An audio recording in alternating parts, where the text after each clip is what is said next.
My father died when I was 10 years old, and my mother married my stepdad 2 years later, when I was 12. After they were married, my mom made the decision to adopt my stepdad's last name. Since I didn't think it was essential, I declined to have mine altered.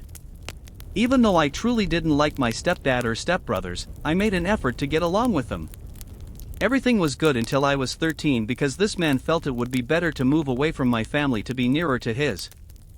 I distinctly recall pleading with my mother to stay with my uncle, my dad's brother, or my grandparents, my dad's parents, but she refused, insisting that I should be under her care and that I should be her duty nonetheless. This is when things started to go wrong in my relationship with my mom and stepdad. I really began to despise him, and what made it worse was that, due to our relocation, my dad's family was the only person I could talk to on the phone because my parents and relatives stated it would be too costly and difficult for them to come visit. I haven't seen my family in person in 3 years since we moved. I want to know if I'm the one acting rudely in this scenario. Almost exactly a day ago, my parents visited me in the living room when I was with my 16 and 18-year-old stepbrothers. My mother began to question me how I would feel if my last name were changed to theirs after mentioning that everyone in the family has the same last name but not me. As I had previously stated when they got married, I informed my mother right away that I did not want my last name to be changed.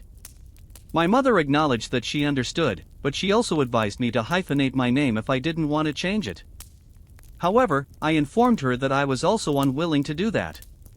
Then, angry, she told me that all she wanted was for us to be a happy family and that it was hard for us to have separate last names because I'm mixed race and she's white. She claimed that because we don't have the same last name, it's more difficult for people to believe that I'm not hers.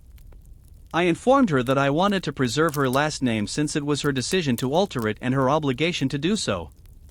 After becoming agitated, she threatened to take me to court and file a petition to have my name changed fairly if I didn't want to alter it. At the time, all I told her was that if she tried to change my name, I would simply end my own life. However, I still don't know if she could truly do that. My mother became agitated and began to cry. I told her that what wasn't fair was her statement that she would essentially try to compel me to alter my name. I assured her again and again that I was serious, but after that I just walked out and went to my room.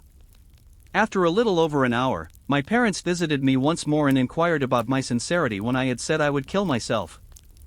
I told them I was serious, that I'd been considering changing my name for years, and that this would be the final straw if my mother could really make me do it. My mother began to cry once more and told me that she was worried about me and didn't want me to end my own life. She also threatened to call the police. I assured her she wouldn't need to worry as long as she didn't try to make me change my name. My stepfather expressed his concern for me, saying they can't be certain I won't hurt myself. I just told my stepdad that I'll be dead by the time the police arrive, but he may phone them if he wants to. My mother asked me how much I really hated her after I said that. I assured her that I loved her and that I didn't hate her. If I had, I would have taken my own life long ago.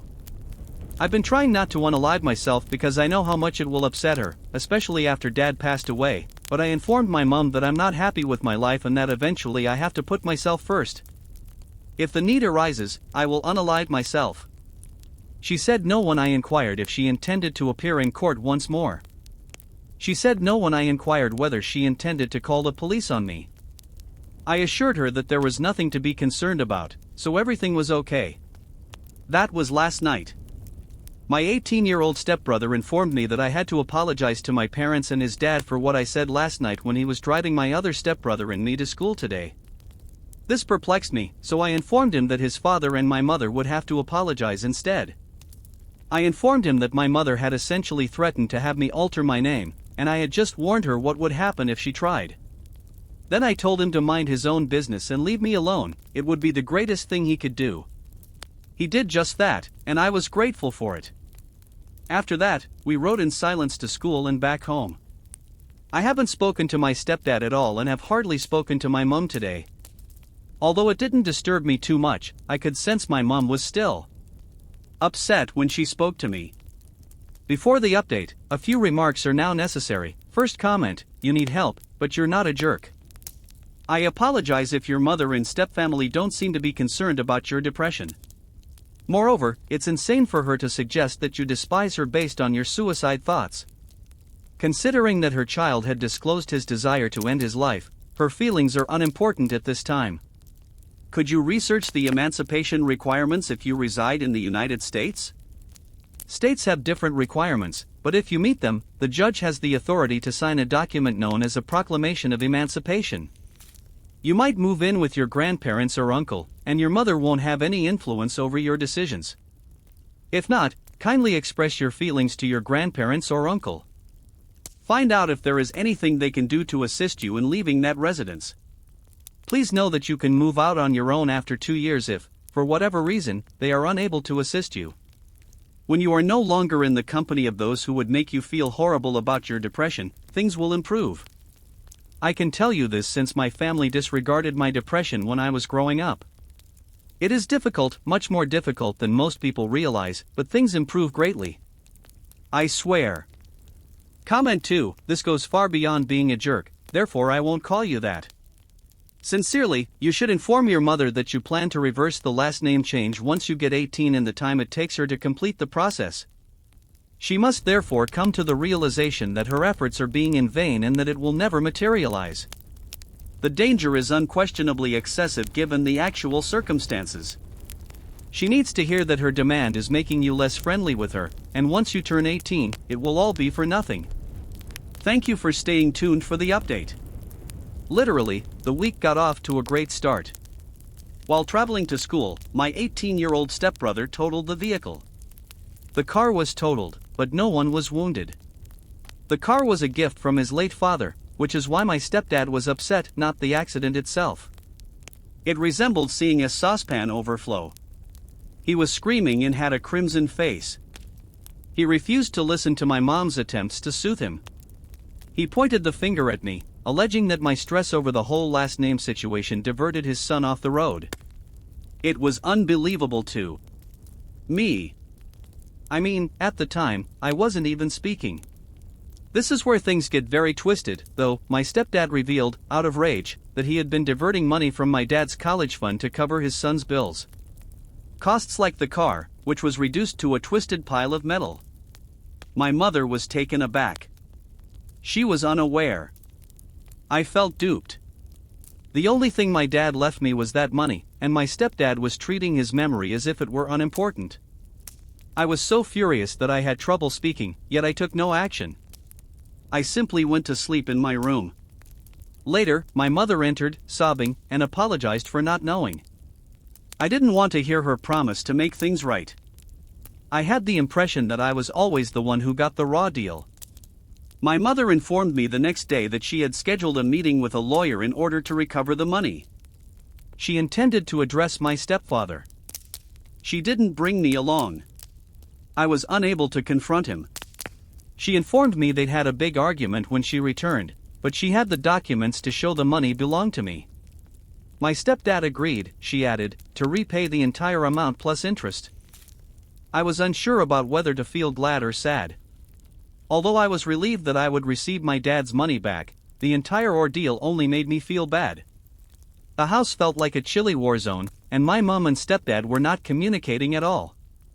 As if things couldn't get any worse, my stepbrothers began behaving as if I were their enemy.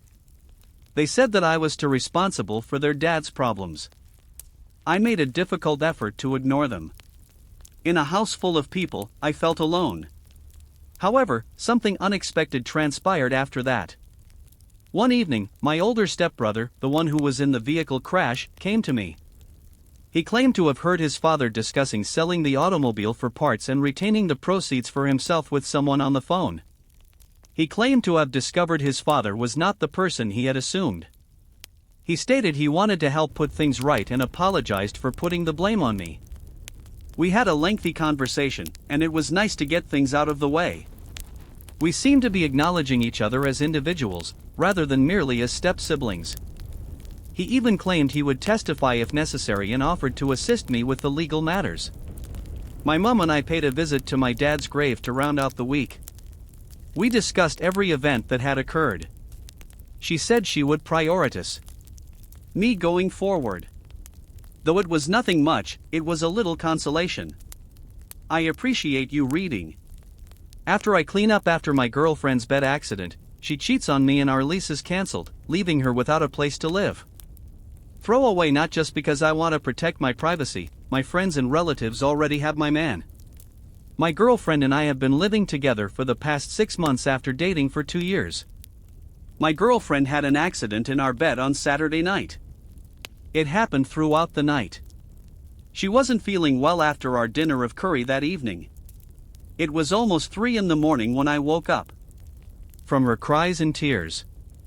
I was startled into terror since I had no idea what had transpired. I leapt from my bed, turned on the lights, and noticed it. It had a terrible appearance. It was the running sort, and it wasn't a tiny bit. Everything was taken care of. I was even carrying some. I'm not sure how long it took for me to realize what had happened, but it wasn't until she yelled at me that I became conscious. I sprinted into the bathroom, turned on the shower, and began to fill the tub. To grab her, I went back into the room. She was shaking from sobbing so much. I got her dressed, took care of her in the shower, helped her clean up, and then got her in the bathtub. She cried and trembled throughout. She calmed down once I had her in the tub, so I left her and went back into the room. After getting everything off the bed, I attempted but was unable to clean the mattress. After that, I replaced the mattress with the one from our spare room and made the bed with brand new pillows and covers.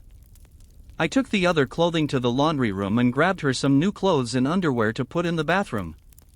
After that, I went to the bathroom with her and we just sat there. I helped her get dressed and into bed once she got out. Even though she was crying considerably less now, she was still crying. I got in besides her after putting her to bed. She hasn't spoken to me since. I understand that she probably doesn't want to talk about this since it must be embarrassing for her.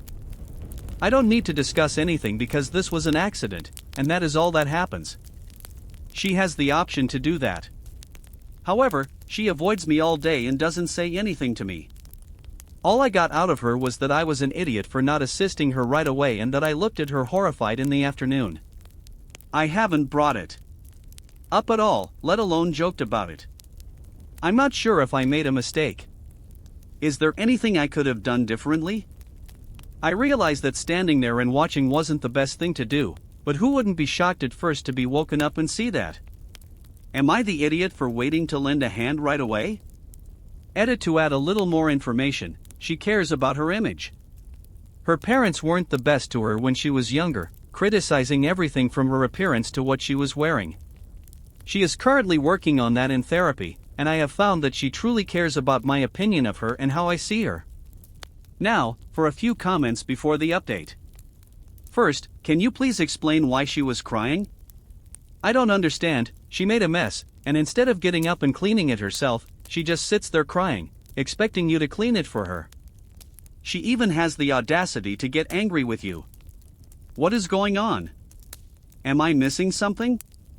Comment, not the idiot. She seems embarrassed and unsure of how to handle it. In any case, she shouldn't be venting on you. She needs to handle the situation like an adult. If this is her response to something like this, you should probably get rid of her as soon as possible. It's not a good way to interact with a boyfriend. Now for the update. Thanks for sticking around. A lot has happened since the last post. So after my girlfriend stopped talking to me, things got even weirder. She started coming home late without telling me where she'd been. I tried to give her space, thinking she needed time, but it was tough. Then one day, I came home early from work and found her packing her bags. She said she needed a break and was going to stay with a friend. I was shocked, but I didn't stop her. I thought maybe it was for the best. The next day, I got a call from her friend saying she hadn't shown up. Panic set in. I called everyone we knew, but no one had seen her. It was like she vanished. I filed a missing person report, feeling helpless and scared. I couldn't eat or sleep, just waited by the phone for any news. 4 days later, she walked back through the door like nothing happened. She wouldn't tell me where she'd been, just that she needed to clear her head. I was relieved but also angry and hurt. We had a huge fight. She accused me of not caring about her feelings, and I shot back that she didn't trust me enough to tell me what was going on. In the middle of our argument, there was a knock at the door. It was her ex, the one she always said was a mistake. He had this smug look on his face, and I knew something was up. He said he was just checking in on her, but I didn't buy it. They talked in whispers, and when I asked what was going on, she told me it was none of my business. I felt betrayed. I couldn't believe she would go to him of all people. I thought we were past all that. I couldn't take it anymore. I grabbed my keys and left. I drove around for hours, trying to clear my head. When I got back, she was gone again, but this time she left a note. She admitted she'd been seeing her ex behind my back. She said she was confused and didn't know what she wanted. She apologized for hurting me and said she needed time to figure things out. I was crushed. I didn't know what to do. I wanted to hate her, but I couldn't. I just felt empty. A week later, I got a call from her. She was crying, saying she made a mistake and that her ex was trying to control her like he used to. She wanted to come back, but I didn't know if I could trust her again. I told her we needed to talk in person. We met at a coffee shop the next day. She looked different, like the weight of the world was on her shoulders. She told me everything, how her ex had manipulated her, made her feel like she owed him for helping her through a tough time before we met. She was ashamed and didn't know how to tell me. I listened, and I could see the regret in her eyes. I knew she was telling the truth. I told her I forgave her, but things needed to change. We needed to be honest with each other, no more secrets. She agreed, and we decided to start fresh. It's been hard rebuilding trust, but we're getting there. We're going to therapy together now, and it's helping. We're learning to communicate better, to understand each other's fears and insecurities. It's not perfect, but it's real. We're working through our problems, facing them head on, and I know now more than ever that we're in this together. Thanks for reading. My wife said she forgot her phone at the hotel during a concert, but her lacy red thong tells a different story. So I play detective and expose her cheating ways in front of her entire office. My wife and I have been married for 6 years, and all things considered, we have been relatively happy. I work in sales, and I am often on the road. My wife, on the other hand, works as a teacher's assistant at an elementary school. The teacher she works with is male. A few months ago, my wife, her male coworker, and 2 other coworkers bought tickets for a concert out of town at the beach. They planned to stay overnight and come back the next morning. Unfortunately, 2 of her female coworkers fell sick on the day of the trip and were unable to go. Since there were no refunds available for the hotel or concert tickets on such short notice, my wife ended up going with her male coworker. They booked multiple rooms, so I felt somewhat okay about it and trusted her. I was slightly uncomfortable with her male coworker, since he is basically her boss, but I had no specific reason other than catching him staring a little too long at my wife's chest a couple of times. Also, he seems to be a bit too friendly, almost flirting with my wife. On the night of the concert, I was alone in a hotel room for work when my thoughts started to get the better of me. I turned on the Find My Phone feature and noticed that my wife's phone wasn't at the concert venue but at the hotel. I checked sporadically throughout the evening, and her phone never moved from the hotel, which was where she should have been at the concert. Moreover, she didn't return any of my calls or texts that night. I finally heard from her the next day during lunchtime when she texted to say she was heading home. Initially, she had planned to go back home first thing in the morning, but she said they decided to spend some time on the beach in the morning. When I checked her phone again, it still hadn't left the hotel. When I got home that evening, I confronted her about the phone's location. She exploded in anger and asked why I was spying on her. Eventually, she claimed that she forgot her phone at the hotel when they went to the concert and left it in the room the next morning because she didn't want to lose or damage it at the beach. The whole situation felt off. Am I wrong to be suspicious, or is my suspicion justified? Update 1. I plan to casually bring up the concert with her other coworkers and express my disappointment that they couldn't go. I won't reach out to their significant others. The male coworker had the tickets on his phone, which is how they got in. He is single and divorced. I am going to check her phone activity during the concert to see if she truly didn't have her phone with her during those times.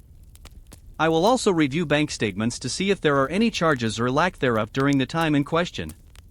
5. It's worth mentioning that after the initial argument, she has been very affectionate towards me lately. I would prefer if we could work things out, so I will reflect on how I can be a better husband.